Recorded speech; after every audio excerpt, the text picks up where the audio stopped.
Bonjour à tous, c'est VDV Météo. Aujourd'hui on se retrouve pour un tout nouveau point météo ce jour de la Toussaint pour parler de la tempête, la grande tempête de la Toussaint qu'on va désormais nommer comme ça, la tempête Kiaran qui va toucher une grande partie du nord-ouest de la France avec donc ici trois départements placés en vigilance rouge, le Finistère, les Côtes-d'Armor et la Manche donc qui sont placés en vigilance rouge avec une vigilance absolue qui s'impose pour la nuit prochaine et les premières heures de la matinée prochaine. Donc également un grand quart nord-ouest en vigilance orange pour vent violent qui concerne notamment ici l'arc atlantique, le sud de la Bretagne, les pays de la Loire, l'intérieur de la Normandie, la Haute-Normandie, le nord, la Somme, l'Oise et une partie ouest de l'Île-de-France dont Paris qui sont donc placés en vigilance orange par Météo France.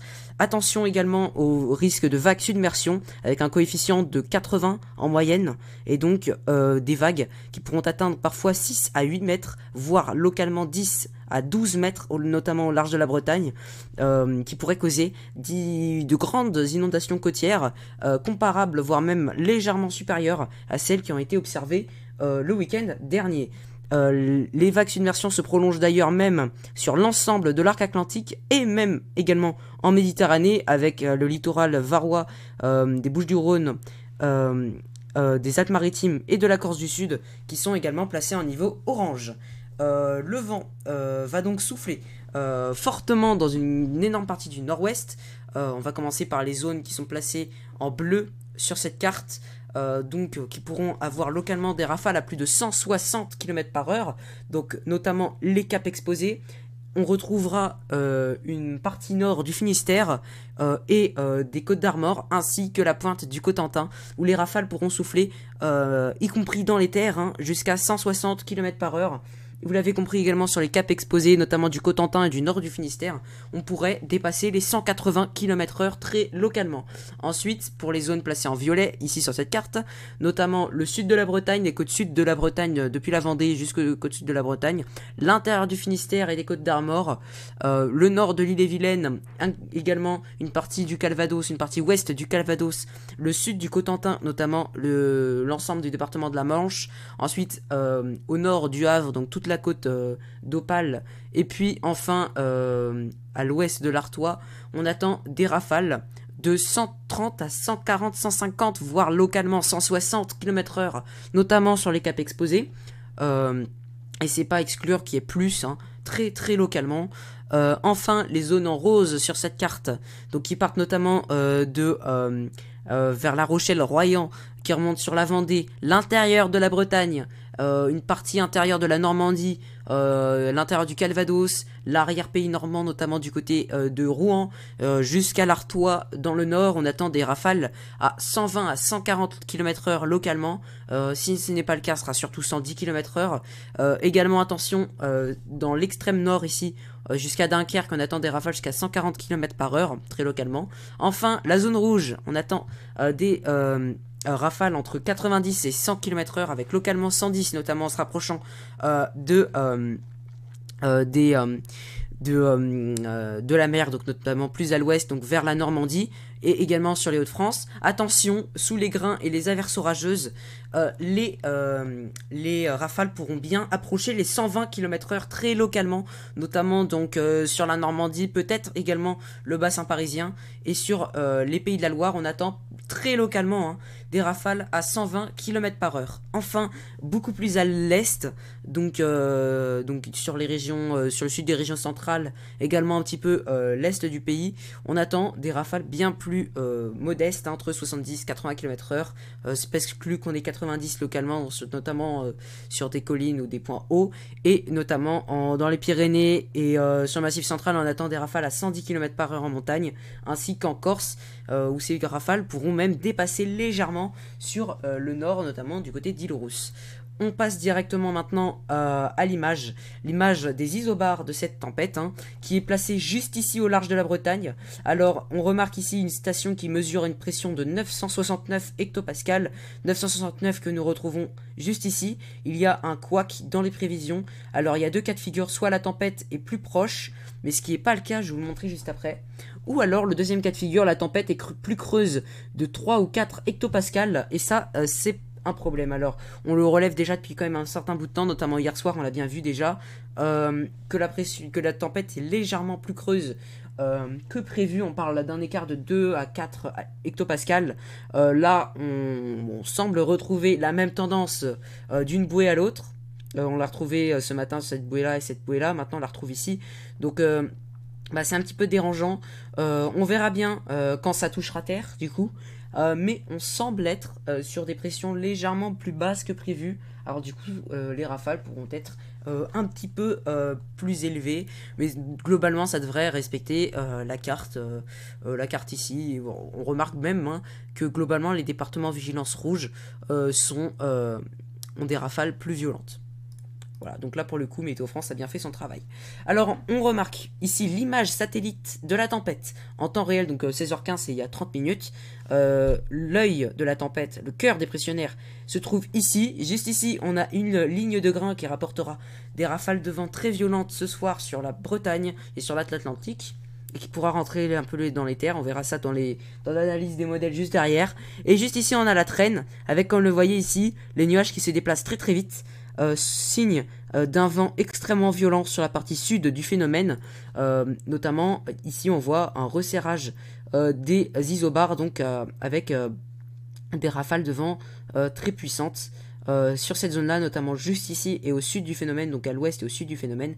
Et ici, on a justement la petite ligne de grain, petite, plutôt costaud, même très costaud, pour une ligne de grain qui rapportera donc des grains, des vents forts sur l'arc atlantique. On verra ça dans quelques minutes, enfin dans quelques secondes, même dans l'analyse des modèles.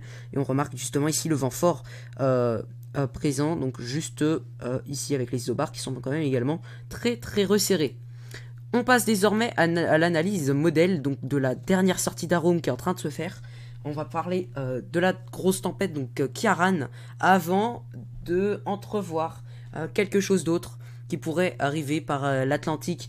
On parle pas de la tempête qui est prévue samedi, non, on va parler d'un autre phénomène qui est visible sur les deux réactualisations les deux réactualisations d'Arome, et qu'on va bien regarder actuellement. Donc la tempête Ciarán qui va aborder la Bretagne dès ce soir 19h, donc par la pointe du Finistère, avec des rafales déjà de 110, 120, 130 km/h localement sur les caps exposés.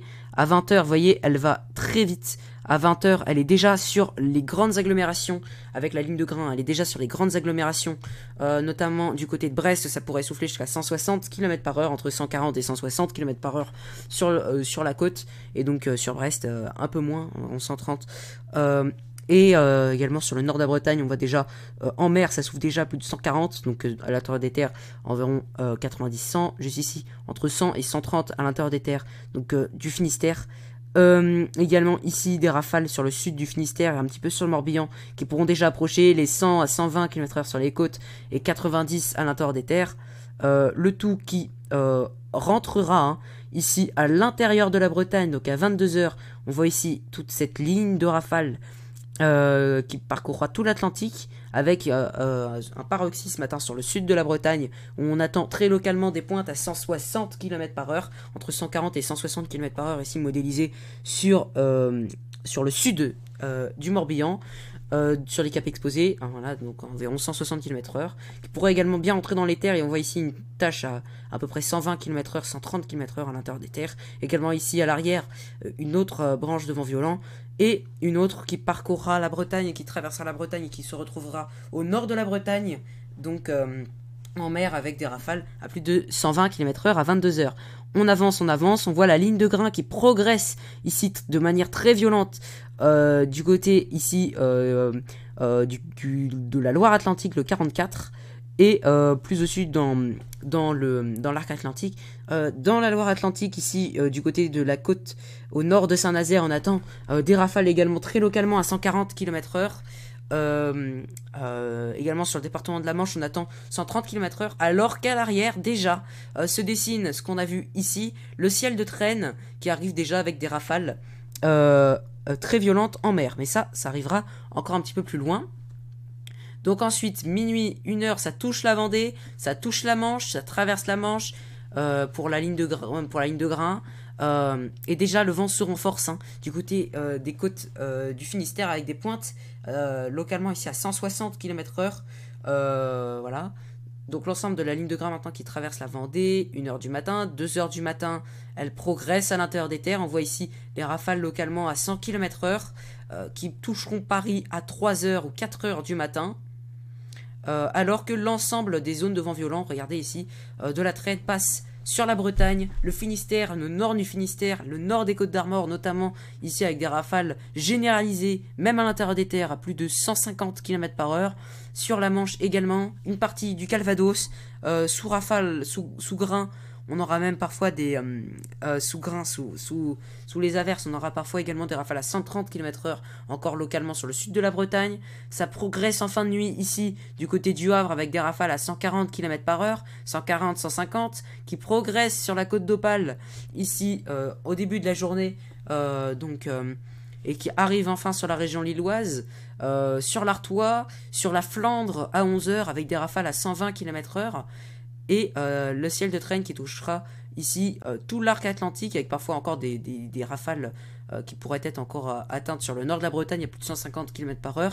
Et regardez ici l'arrivée d'un second front en fin de journée, d'une seconde petite tempête. Alors je dis pour l'instant petite tempête parce qu'en fait elle n'est même pas nommée. C'est une dépression satellite qui sera très organisée ici sur le sud du golfe de Gascogne avec des rafales à 100, 150 km/h localement, et qui arrivera donc sur les côtes juste ici avec des rafales localement de 120 à 130 km/h. Ça rentrera légèrement à l'intérieur des terres comme vous voyez, mais ça ne causera pas de dégâts majeurs en tout cas à l'intérieur des terres pour cette dépression, pour cette mésodépression, de cette dépression secondaire. Donc voilà l'ensemble de la tempête. Donc en cumulé avec tous les vents en cumulé, donc depuis 0h jusqu'à 46 heures, du coup on va plutôt prendre ici, voilà. Donc toutes les zones où le vent sera très violent, globalement il faut s'attendre à des dégâts importants, parce qu'il ne faut pas oublier que les arbres ont encore leurs feuilles pour la plupart, et donc que la prise au vent est donc largement supérieure à ce qui devrait être le cas pour un début novembre. Et globalement pour les dégâts, faut rajouter environ 20 km/h ou 30 km/h par rapport à ça pour l'équivalent des dégâts d'une tempête classique, enfin d'une tempête comme ceci en hiver. Donc en gros, pour la zone où il y a des vents qui sont prévus à 160 km/h, vous pouvez monter à peu près à 180 ou 190 km/h pour l'effort du vent sur les arbres, donc par rapport à une tempête en hiver. J'espère que vous avez compris. Pour répondre aux questions, je serai là en commentaire. Et puis si vous avez des questions, évidemment, je ferai un live suivi ce soir et qui pourrait être prolongé pendant la nuit si ça le permet, pour pouvoir suivre tout ça.